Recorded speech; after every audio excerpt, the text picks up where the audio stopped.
बलबीर, जो मर्जी हो कर लो, मारो उसको। हाँ। अब तो थामने चलना ही पड़ेगा। थोड़ी बाबड़ी है के गन चल जाएगी, लोटेड है।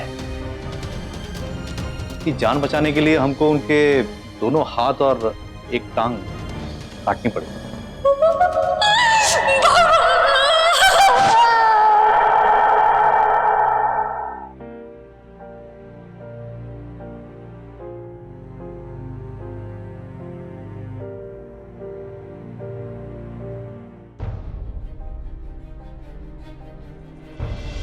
हमारी चूड़ियाँ सबसे बढ़िया हुए हैं।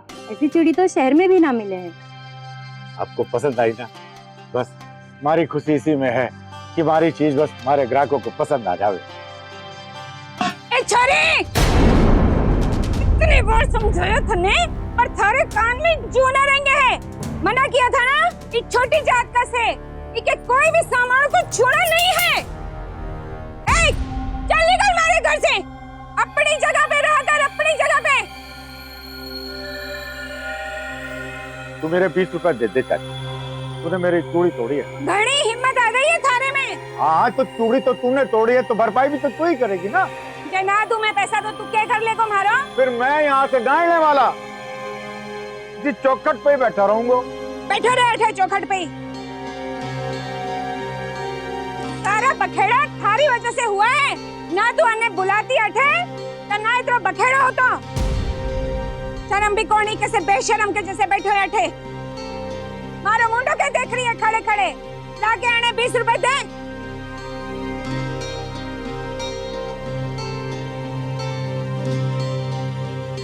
बात सुन, दूर से दीजो, छू मत लेना को हाथ। जातिवाद इंसानियत पर एक बदनुमा दाग, जन्म के आधार पर किसी इंसान को छोटा या बड़ा ठहराने वाली एक घिनौनी सोच। बलबीर की लड़ाई वो सब कुछ हासिल करने की है जो इस भेदभाव की वजह से उससे और उसकी बेटी से छिन गया। इस लड़ाई में बलबीर ने बहुत कुछ कमाया, पर जो पाया वो दूसरों के लिए एक मिसाल है। आइए मिलवाते हैं आपको उस शख्स से जिनकी संघर्ष की कहानी से पूरे हरियाणा में बदलाव की एक आंधी चल उठी। तोड़ के सारे बंधन जो क्षितिज पार ले जाए, आज ही ले ऐसा सपना आ देखे संग मेरे सपना जोड़े पंख फैला, निडर होकर नीले गगन पर सपनों के पंख फैला। आज जी लें ऐसा सपना बलबीर जी नमस्ते। नमस्ते।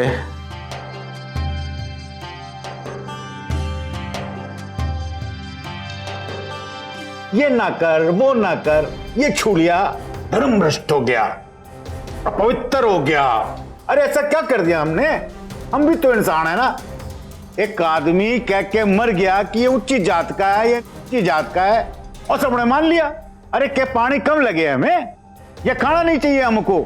हम भी तो और इंसान की तरह इंसान हैं, हमारी भी तो औरों की तरह जरूरतें हैं, सपने हैं। मेरा भी सपना था कि मैं अपनी लाडो को पढ़ाऊं, लिखाऊं, अच्छा इंसान बनाऊं आप जैसों की तरह, लेकिन नहीं मास्टरनी जी, मैं पाठशाला में पढ़ने आती हूँ, मैं झाड़ू नहीं लगाऊंगी। मन तो कर रहा है कि इतनी तेज का छापड़ मारो कि इसकी अकल ठिकाने हो जाए, लेकिन मैं अपने हाथ थोड़ी गंदे करूंगी। सुन, तू पूरे मैदान के पूरे 5 चक्कर लगा, समझी? और बीच में कहीं मत रुकना। चल जल्दी लगा लगा, घड़ी क्या देख रही है?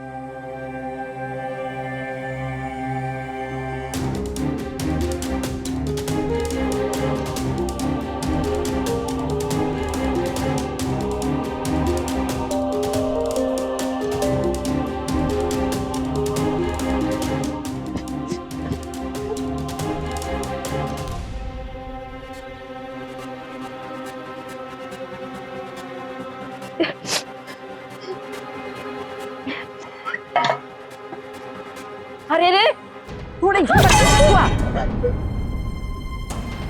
सारी जांच वालों के लिए तो वो आ रहा था, गंदा कर दिया इसे।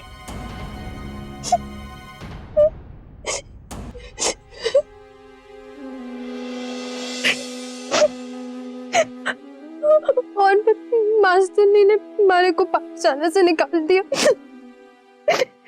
कोई बात नहीं बेटा, बस अब चुप हो जा। कोई बात कैसे नहीं है, तेने दिखता ना है तेरी छोरी तेरे पागलपन के कारण आधी पागल होगी से। अरे मास्टरनी ने झाड़ू काटने वास्ते कह दिया तो कोई गलत कह दिया। कोई काम छोटा या बड़ा ना हो वैसे। मैं जानू हूं भाई जी, काम छोटा या बड़ा ना हो वैसे, पर ये उस काम के कारण पर निर्धारित हो वैसा है कि वो काम छोटा है कि बड़ा। यो मास्टरनी मेरी लाडो को छोटा साबित करना चाहे से, कैसे नहीं हो वे काम छोटा या बड़ा? किसी जमींदार की छोरी को वो इस काम को करने को कह सकती है? तो पाठशाला जाना चाहते थे तो चिंता मत ही कर, तो पाठशाला जरूर जाएगी, ये थारो हक से। कोई नहीं रोक सकता तुझे पाठशाला जाने से।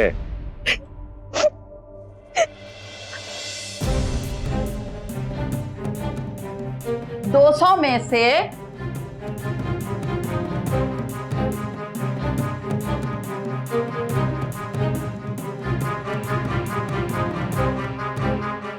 जा जा जाके बैठ जा, जा। अरे डर क्यों रही है? शिक्षा लेना तो तेरा हक है। जा, शाबाश। ए छोरी, क्या कर रही है? कहाँ जा रही है? तुमने कैसे हिम्मत कर ली? हाँ, इसका नाम कक्षा से काट दिया गया है, अब ये यहाँ नहीं पढ़ सकती। अब मास्टरनी जी, हमारी चोरी ने पढ़ने दो। सरकार और कानून दोनों कहे हैं कि सब बच्चों को शिक्षा जरूरी है, और फिर तो सरकारी पाठशाला है, या तो सभी बच्चे जा सकते हैं ना। मुझे नियम मत समझा, ये मेरी कक्षा है, यहाँ मेरे बनाए ही कानून चलेंगे। तो ठीक है, मैं भी ना जा रहा यहाँ से जब तक आप इसको दोबारा कक्षा बना लोगे, तब तक मैं यहीं बैठूंगा। आ चोरी, चल आ, बैठ जा।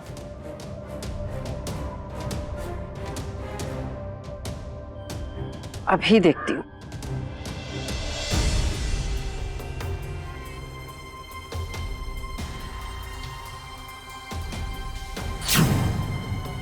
ये कर रहा है, कानून सिखाएगा?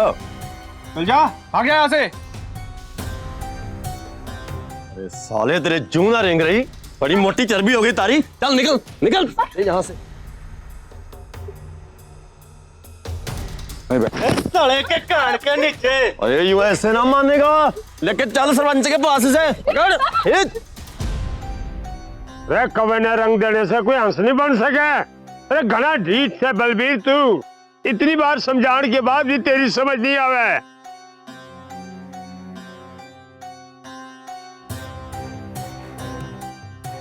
कहाँ लिखा है इसमें? कहाँ लिखा? दिखाओ कि हमारी छोरी हमारे जैसे लोगों को शिक्षा मिल सकती है। बताओ कहाँ लिखा है इसमें? हमारी छोरी पढ़ना चाहे, कहाँ लिखा है इसमें कि वो पढ़ना सके?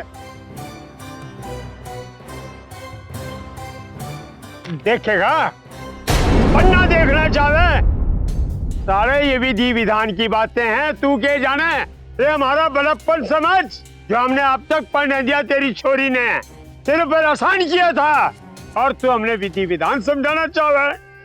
और अब पढ़ा इसने माचिस ला रहे। सरपंच जी, क्या सरपंच जी, और सरपंच जी किताब में आंख मत लगा।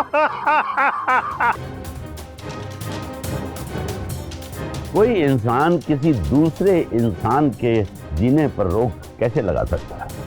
आखिर ऊंची और जाति की लकीर किस आधार पर खींची गई है?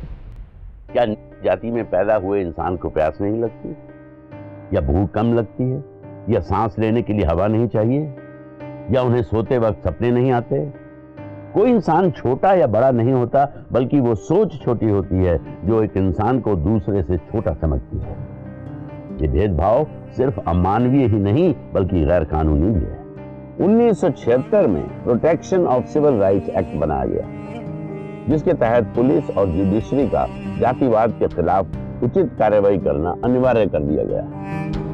और फिर 1989 में प्रिवेंशन ऑफ एट्रोसिटीज एक्ट भी लागू किया गया।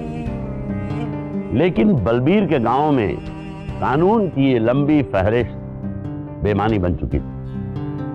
ना तो गांव की पंचायत में उसकी गुहार सुनी जा रही थी और ना ही गांव के लोग उसकी मदद को तैयार थे। लेकिन बलबीर अधिकारों के इस हनन के आगे हारने वालों में से नहीं था। वो अपने साथ हो रही नाइंसाफी की गुहार लिए सीधा बीडीओ के दफ्तर पहुंच गया। अगले 1 महीने तक रेनू पाठशाला नहीं जा सकी, लेकिन बलबीर ने हिम्मत नहीं हारी और वो रोज बीडीओ के दफ्तर जाकर बीडीओ से मिलने की कोशिश करता रहा।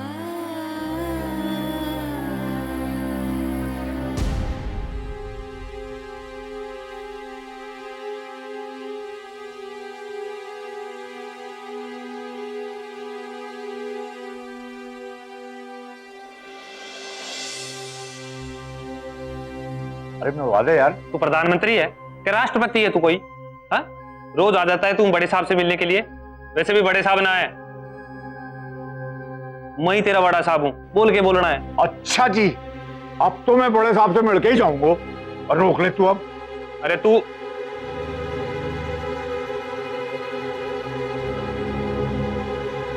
साहब, बड़े साहब। अरे लोग क्या करे है परेट, बात समझ में आती तुझे? साहब मेरी बात सुनो, बहुत दिनों से आ रहा हूँ साहब। रामचरण कौन है ये? रोज आ जाता है, यही खड़े रहता है, छोटी जात का है साहब। बोलो क्या मसला है? बड़े साहब, मेरी बेटी पाठशाला में पढ़ती है, वहां की मास्टरनी ने उसका नाम काट दिया साहब।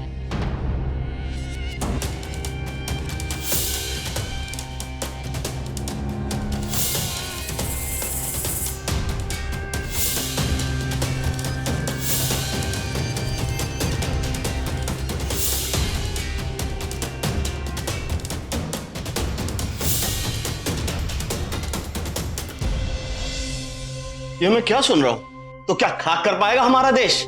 आप लोग रेणुका को फौरन पाठशाला में वापस दाखिला दोगे और आज से छात्रों के लिए पीने का सिर्फ एक ही घड़ा रहेगा। नहीं सर, हम ऐसा नहीं कर सकते। और इस लड़की ने मैंने आपसे पूछा नहीं था, मैं जो कह रहा हूं वही करना होगा आपको, समझ गए? नहीं सर, इसे वापस अपनी पाठशाला में दाखिला देने से पहले और सभी जात के लिए एक बर्तन रखने से पहले तो मर जाना ही बेहतर होगा। तो फिर ठीक है, जब तक बलबीर की बेटी रेणुका को आप लोग पाठशाला में वापस दाखिला नहीं देते तब तक आप दोनों भी सस्पेंडेड हो। लेकिन सर, कोई लेकिन वेकिन नहीं, जा सकते हैं आप लोग।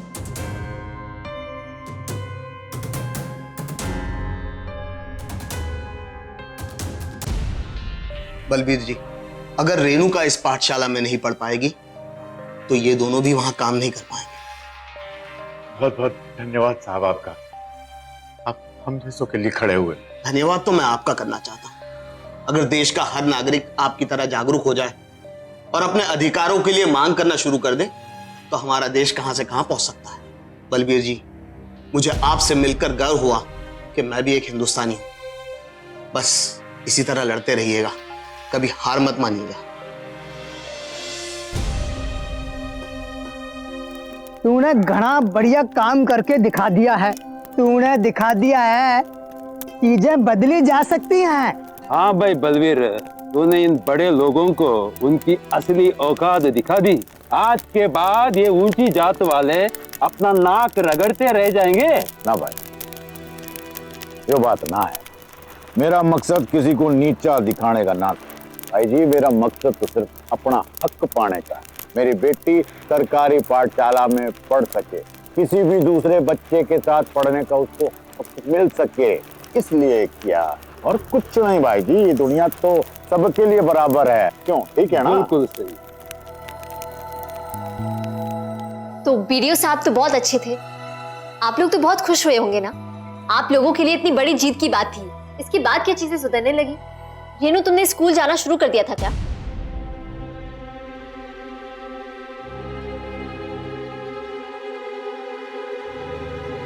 बाबा आप ही बता दो, हमारे को अब कोई फर्क नहीं पड़ता।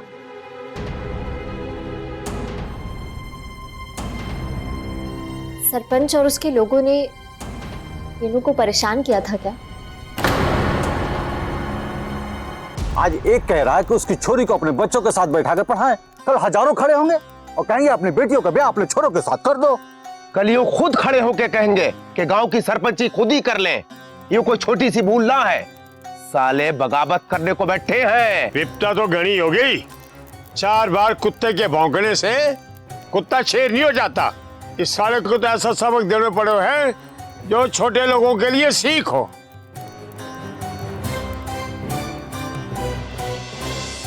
बाबा अब नई बुसट ले ही लो, ये शर्ट इसके बाद तो ठीक ना हो। वैसे बलवीर, वो सरपंच जी बुला रहे थारे को, कुछ जरूरी काम लग रहा है से। ठीक है भाई जी, आता हूँ। आ जाइयो। चल रहे ला शर्ट दे मेरे को। ख्याल रखियो, आता हूँ मैं जी।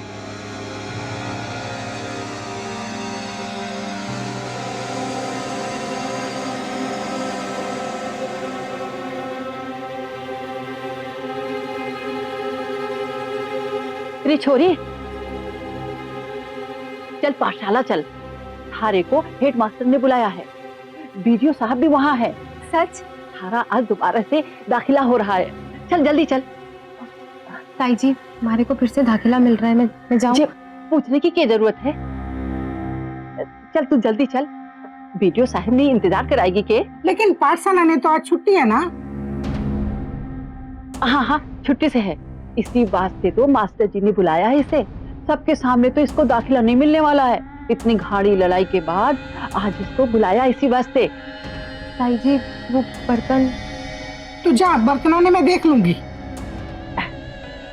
चल चल।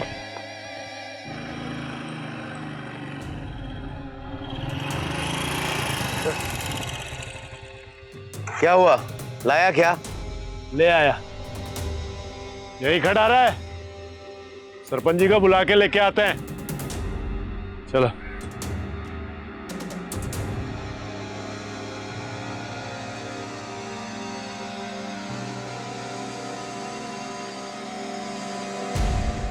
सरपंच जी ले आया बलबीर को, बाहर ही खड़ा रखा है साले को। ठीक है, बाहर ही खड़ा रहने दो साले को, जब तक उसकी छोरी की पढ़ाई पूरी नहीं हो जाती। लेकिन मास्टरनी जी यहाँ पर तो कोई भी नहीं।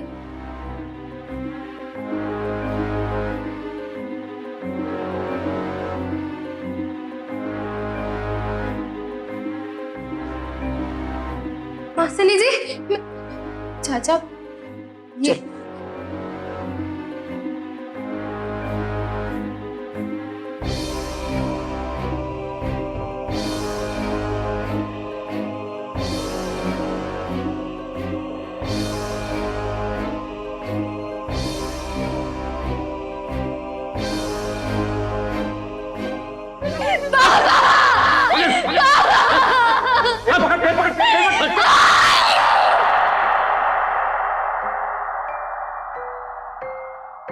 ओ बलवीर, आ रहा है सरपंच जी, ठंड रख थोड़ा।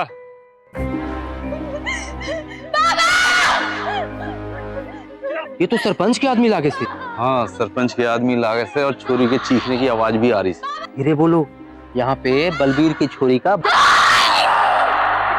और मन ने कोई और काम ना सा है जो दिन भर खड़ा रह के सरपंच की आंख ताकूं। भाई मैं तो जा रहा हूँ। अरे ठंड रख, तने बोला ना सरपंच जी आ रहे हैं। ओ ना जी, मैं तो जाऊंगा। चल भाई। वे बलबीर है, बलबीर है, बलबीर है। अरे बोल ना, क्या होया? वो तारी छोरी का पाठशाला में।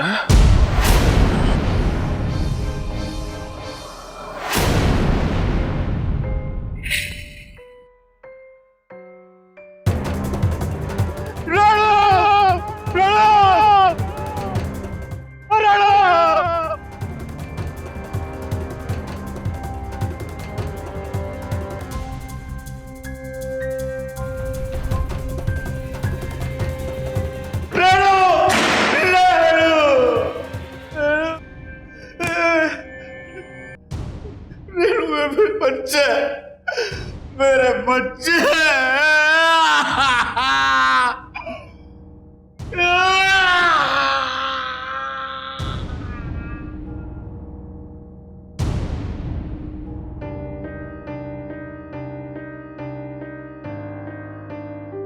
शब्द नहीं है मेरे पास। रेनू के दर्द और सदमे के बारे में सोचकर रूह कांप उठती है। ऐसा घिनौना अपराध करते वक्त क्या उन अपराधियों की आत्मा ने उन्हें एक बार भी नहीं दिखाया? वहां तमाशबीन बने लोगों का खून कैसे नहीं खोला? कोई क्यों नहीं आगे आया रेनू को बचाने के लिए? वो तो सिर्फ पाठशाला में जाकर पढ़ना चाहती थी, लेकिन उन लोगों को यह भी गवारा नहीं था। वो लोग जो एक तरफ तो कहते हैं कि उस बच्ची की जाति के लोगों को छूकर वो अपवित्र हो जाते हैं, उन्हीं लोगों ने उस बच्ची का शारीरिक शोषण किया। तो यहाँ किसने किसे अपवित्र किया? इतना बड़ा धक्का लगने के बाद तो कोई भी टूट सकता है, लेकिन बलबीर नहीं डरा और ना ही उसने हार मानी। ऊंची जात वालों के खिलाफ एफआईआर दर्ज करवाना चाहता है। हाँ। अरे भूतनी के बाड़ा हो गया है क्या? देख भाई, अब कोर्ट कचहरी के चक्कर लगवाने से कोई मतलब नहीं बनता। देख भाई, वो भी परेशान होगी और वो लोग तेरे को छोड़ेंगे नहीं। अरे साहब से मिलने का क्यों नहीं? यो बता, मैंने अभी इस वक्त एफआईआर दर्ज करनी है। तो ठीक है, तने जनाब से मिलना है ना? हाँ। जी सरपंच साहब, अजय थारा काम तो कर देंगे, पर हमारी रकम भी भिजवा दियो आज ही। जा मिल ले जनाब से। जा भाई। तारी छोरी का चरित्र कैसा है? औरों के साथ उठे बैठे है के? यार है उसका कोई? सब बताना पड़ेगा। उठाए ले आए रपट लिख मार। मेरी बेटी रेणु के साथ इन 3 उच्च जाति के लोगों ने जबरदस्ती की। उसे बड़ा फुसला कर पाठशाला ले गए और उसके साथ जबरदस्ती की। देखो साहब, मेरी रिपोर्ट दर्ज कर लो और एक कॉपी मैंने भी दे दो उसकी। देख भाई बलबीर, हमारी बात सुन। रपट ऐसे दर्ज नहीं होती। अरे जिस छोरी के साथ हुआ या तो वो बयान दे, या जिसने देखा हो आंखों देखी वो बयान दे। चले ऐसे जा। रपट दिखाओ।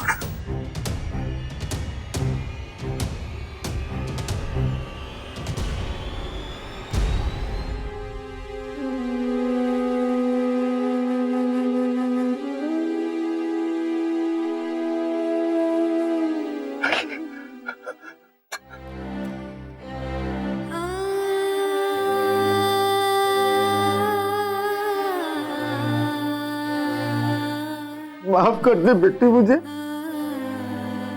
नहीं बचा पाया मैं तेरे को, नहीं बचा पाया। अरे तू तो मेरी जागीर है रे, जागीर है तू मेरी। कुछ नहीं है तुझसे बढ़कर मेरे लिए, कुछ नहीं है। मैं फिर भी नहीं बचा।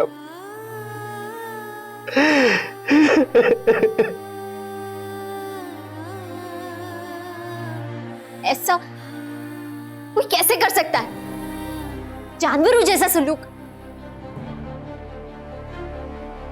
क्यों किसी ने मदद क्यों नहीं की? बेटी, जिस हिंदुस्तान में तुम रहती हो और जिस हिंदुस्तान में हम रहते हैं, दोनों में फर्क है।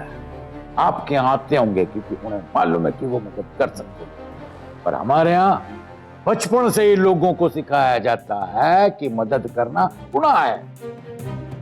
तो बीडीओ साहब तो बहुत अच्छे आदमी थे, आपने उनसे मदद क्यों नहीं ली?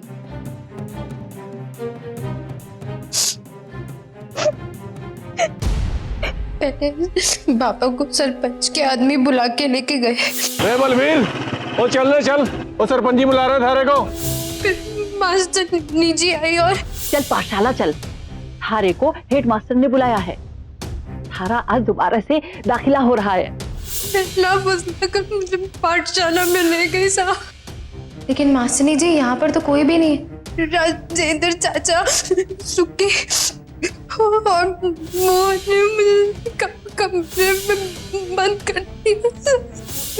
बाकी बारे मेरे साथ जबरदस्ती की। मैंने लड़ने की बहुत कोशिश की साहब।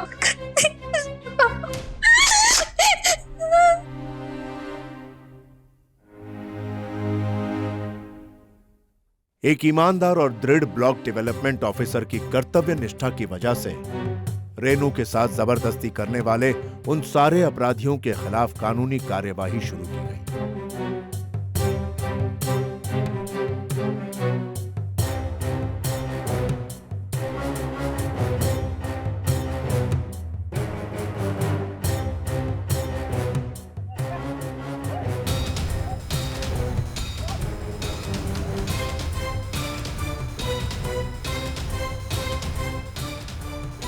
पाठशाला में पढ़ाने वाली उस शिक्षिका को भी गिरफ्तार कर लिया गया।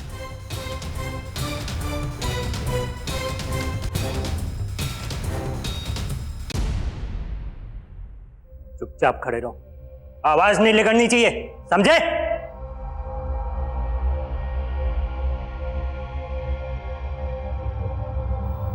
पहचानो, इनमें से कोई है जिसने थारे साथ बदसलूकी की थी?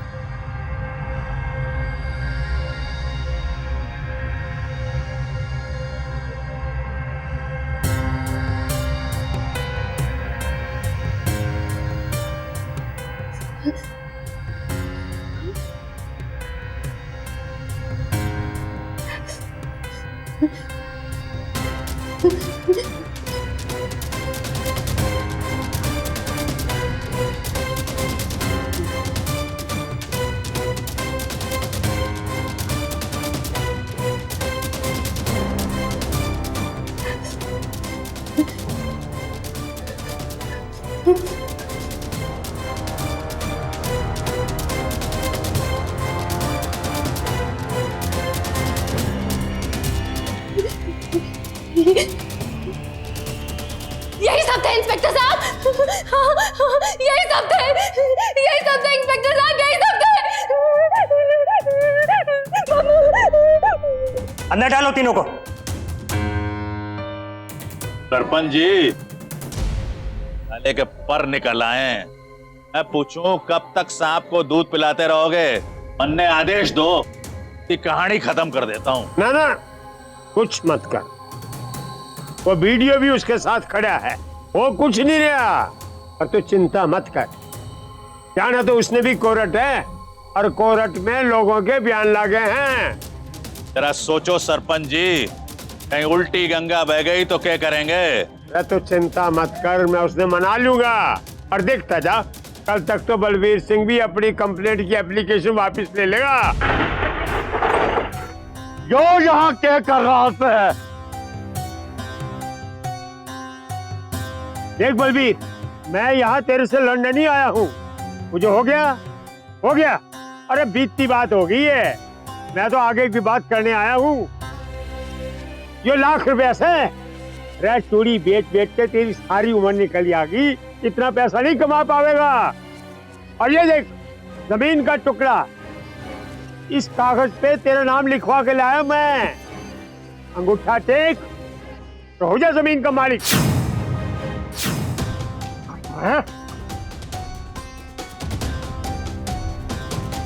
बलबीर, मैं जानू तू अभी गुस्सा में है, लेकिन मैं तेरा बड़ा भाई हूँ। मैंने तेरे से ज्यादा जिंदगी देखी है। ये कोर्ट कचहरी का कोई फायदा ना है, सारी जिंदगी लाग जाएगी पर हाथ कुछ नहीं आने का। और वैसे भी जो होना था वो तो गया हो। अब बुरा सपना समझ के इसने भूल जा। ये पीछे ठाले, आपा इससे छोरी का अच्छे से ब्याह करांगे, बाकी पीछे दहेज में दे देंगे, छोरा भी अच्छा मिल जाएगा।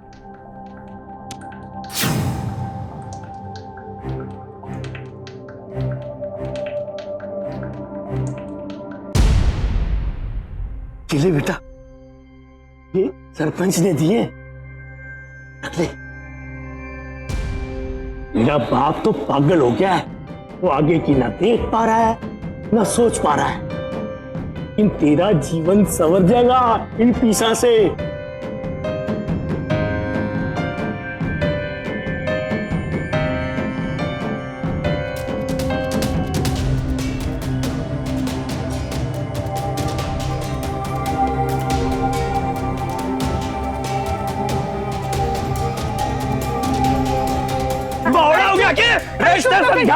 क्या कर रहे हैं यो? अरे कहाँ ले जा रही है छोरी ने? आराम कर दे इसने। इस हालत में लेके कहाँ डोलता फिर तू मेरी छोरी का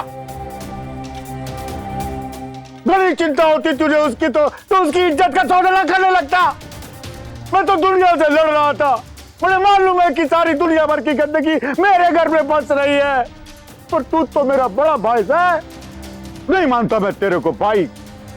जात पात होती है पर कर्मों से होती है, और मैं तेरी जात पे चढ़ गया।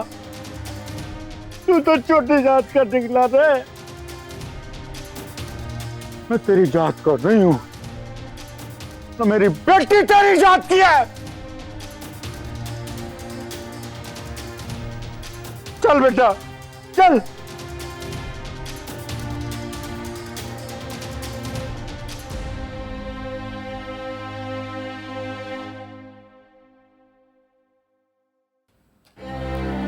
मेरी गलती से बेटा, मेरी जिद के कारण तेरे सर से छत छिड़ गई। किसी काम का ना है तेरा बाबा, मुझे माफ कर दे बेटा, माफ कर दे। ना बाबा, जो हुआ सो हुआ, इसमें थारी गलती ना। हमारे साथ जो उन्होंने किया वो अपराध है, लेकिन तू जिम्मेवार ना है इसका। हमारे को तो गर्व है कि मैं थारी बेटी। 2 साल लग गए कचहरी के चक्कर काटते काटते। तरह तरह के दबाव हम पर डाले जाते थे। कोई मारने की धमकी देता था तो कोई जिंदा जला देने की धमकी देता था, पर मारे बाबा की हिम्मत के आगे कोई कुछ भी ना कर पाया। अंत में सारे मुजरिम को उम्र कैद की सजा मिल गई। अच्छा हुआ, लेकिन आपके हाथ कटे कैसे? और यहां से एक क्रांति शुरू हुई। बलबीर अब सिर्फ एक नाम नहीं रहा, उसकी पहचान अब सिर्फ एक पिता की नहीं थी, वो एक क्रांति बन चुका था। एक क्रांति जातिवाद के खिलाफ। ओए, अरे भाई यो क्या कर रहे हो? अंग्रेजों से देश आजाद हो गया है, तन्ने ना पता चली? जुत्ती हाथ में लेकर के घूम रहे हो। जुत्ती नीचे रख दो भाई, पैरों में पहनो। रखो रखो, रख दो नीचे। जितना इस बोझ पे दबते रहोगे ना, ये लोग उतना ही तुम्हें दबाते रहेंगे।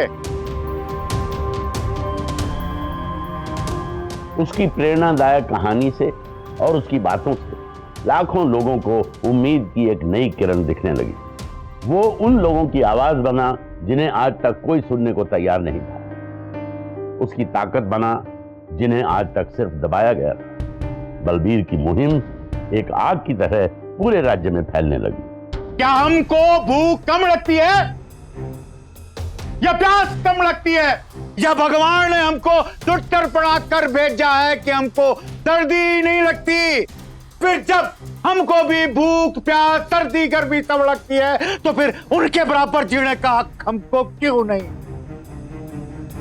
बलबीर रोज सैकड़ों मीलों तक का सफर तय करता, गांव-गांव जाकर लोगों को जागरूक करने लगा, उन्हें उनके कानूनी अधिकार समझाने लगा। लाला जी, आपने इसकी दिहाड़ी नहीं दी, सारा दिन इसका भी तो लगा है, फिर भी आपने इसकी पूरी दिहाड़ी ना दी, क्यों? अरे दे तो दिए, पूरे 20 रुपए दिए इसको। लाला जी, सरकार का आदेश है कि एक मजदूर की एक दिन की न्यूनतम मजदूरी 200 रुपया है, फिर आपने इसको 20 रुपए कैसे दिए? अरे भाई सरकार को क्या पता यहाँ कितना काम होता है। देखो लाला जी, सीधी तरह से इसकी दिहाड़ी दे दो, वरना मैं कोर्ट जाऊंगा, फिर अपनी मजबूरी बताते रहना और कोर्ट के चक्कर लगाते रहना। चला? भाई ला 20 रुपए ला।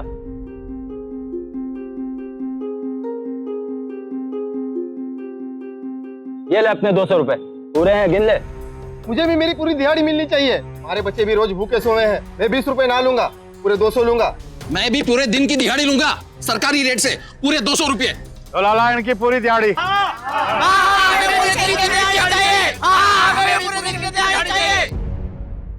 तब खड़े हो जाओ और साथ मिलकर हम सब खड़े हो गए एकजुट होकर, तो देखते हैं वो हमें कैसे दबा सकते हैं।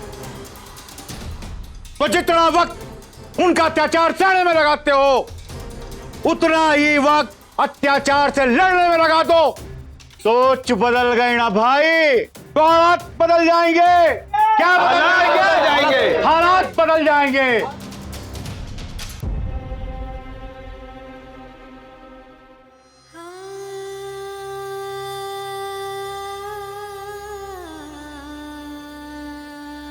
बलबीर, माफ कर दे अपने भाई ने। मैंने बचपन से ही सिर्फ गरीबी देखी है। मेरे पास थारे जैसा दिल ना था कि मैं चीजों को देख पाता। हमारे को तो बचपन से ये समझाया गया है कि हम छोटे लोग हैं, और यही सोच मैंने तेरे पे भी थोपने की कोशिश की, इसलिए हमारे से भारी भूल हो गई। सही गलत समझ नहीं आया, पर अब मैं समझ गया हूं। अपने भाई ने माफ कर दे। देवर जी, इनको अपने किए पर बहुत पछतावा है, इन्हें माफ कर दीजिए। अपने घर चलो।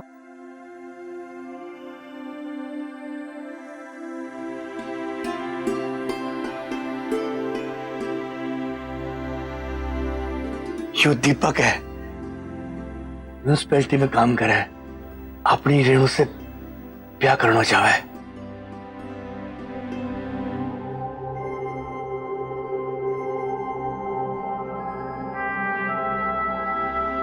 आप दोनों मेरी खातिर और मेरे जैसे कितने लोगों खातिर मिसाल सो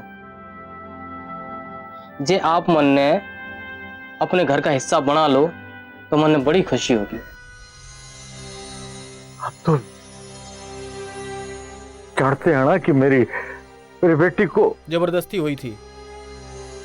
यही कहना चाहो ना, पर मन ने एक बात बताओ, इसमें रेणु की क्या गलती थी? कोई गलती नहीं थी। या आज नहीं, जितने छोरियां गए ये हादसा होया है, उन छोरियां की क्या गलती थी? पर सबसे बड़ी बात यह है कि आप दोनों ने जो हिम्मत रखी है, जो अपने हक अपने इंसाफ खातिर लड़े हो, वो बहुत बड़ी बात।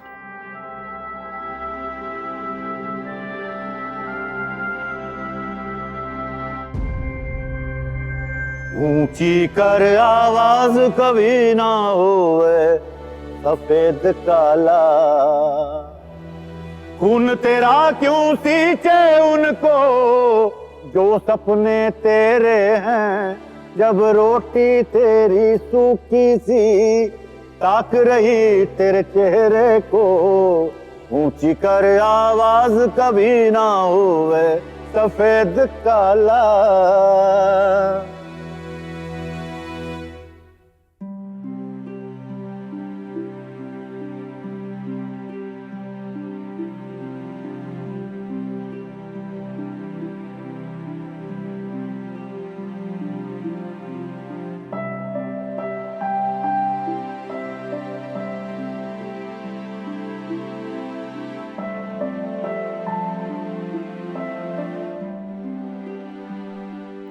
मारा इकलौता छोरा जेल में सड़ रहा है वो बलबीर की वजह से। मारे को तो वो साले का सर भी तश्तरी में लाकर दोगे, तुम्हारे बदले की आग ना बुझेगी। साले को मारना तो जरूर है, पर इतना नहीं मारना को मर जा। अगर मर गया तो अमर हो जाएगा, लेकिन इतना जरूर मारना है कि जश्न न मना पावे।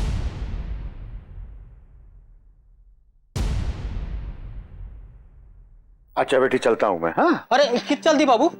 वो शहर जाना है ना, और पंडित ने सामान लाने को बोला है। वो सारा सामान तो है वो शहर में मिले है। हाँ? आप बैठो जी। हाँ? तो मैं भी चलता हूँ ना साथ। ना ना कोई बात नहीं, आप बैठो आराम करो, मैं ले आऊंगा। हाँ? देख लो बाबू कि मैं जरूरत हो। ना ना कोई जरूरत नहीं है।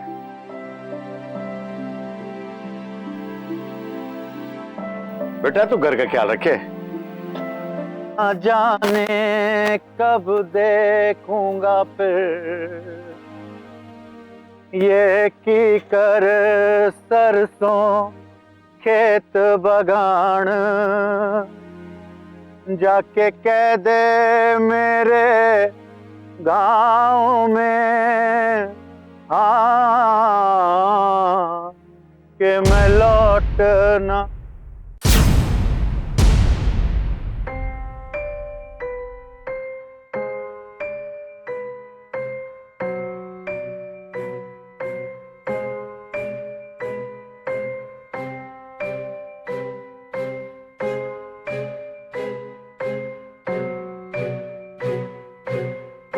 बलबीर,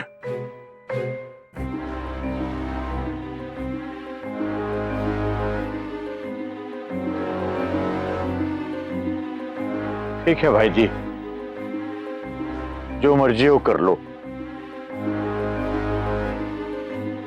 मारो उसको।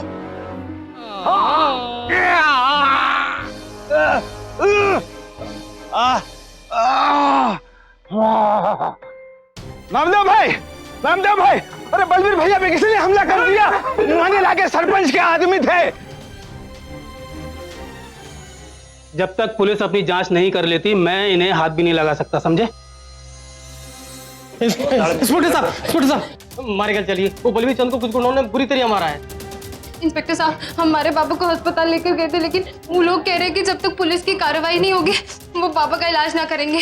साहब आप अस्पताल चल लीजिए। बावड़ा है के देख नहीं रहा चने खा रहे। अरे जा भाग भाग, ले मुंह उठा गए।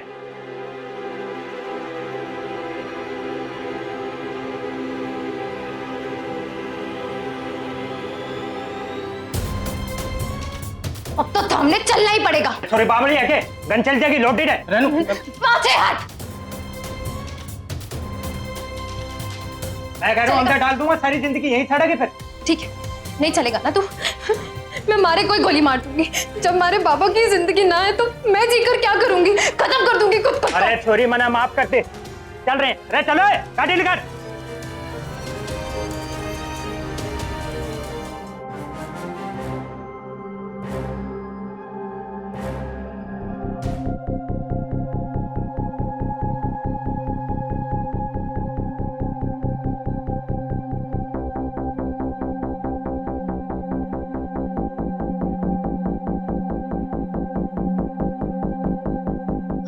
डॉक्टर साहब, बाबा कैसे?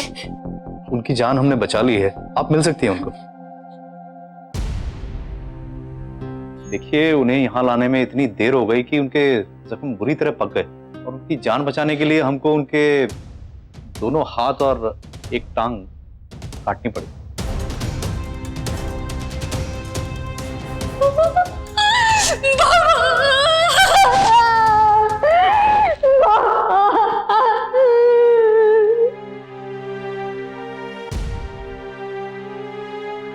वो लोग पकड़े गए या नहीं?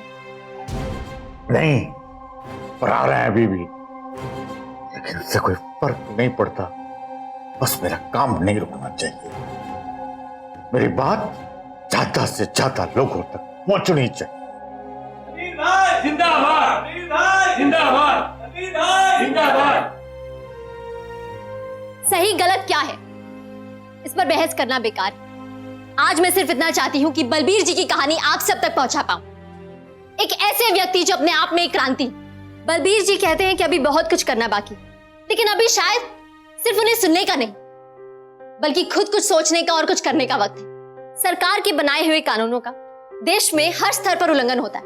शायद सरकार को भी यह सोचना जरूरी है कि सिर्फ कानून बनाने से नहीं बल्कि उसे हर स्तर पर लागू करने से ही देश उन्नति कर सकता है। आखिरकार बलबीर जी के शब्दों को दोहराकर मैं आपसे विदा लेना चाहती हूँ कि शोषण सहने में जितना वक्त और जितनी ताकत लगती, अगर उतना ही वक्त और उतनी ही ताकत शोषण के खिलाफ लड़ने में लगाएंगे तो हमारे देश को जातिवाद नाम के इस अभिशाप से मुक्ति मिल जाएगी। लड़ने में जितना दर्द होता है उतना ही दर्द शोषण सहने में भी होता है, लेकिन जीत सिर्फ उन्हीं को मिलती है जो लड़ते हैं। जय हिंद। मीडिया में उठी बलबीर की आवाज ने देश और प्रशासन को झकझोर दिया। उन सभी अपराधियों को जिन्होंने उस पर घातक हमला किया था गिरफ्तार कर लिया गया। You are under arrest. साथ ही साथ उस बेईमान पुलिस अफसर पर भी प्रशासनिक कार्यवाही की गई।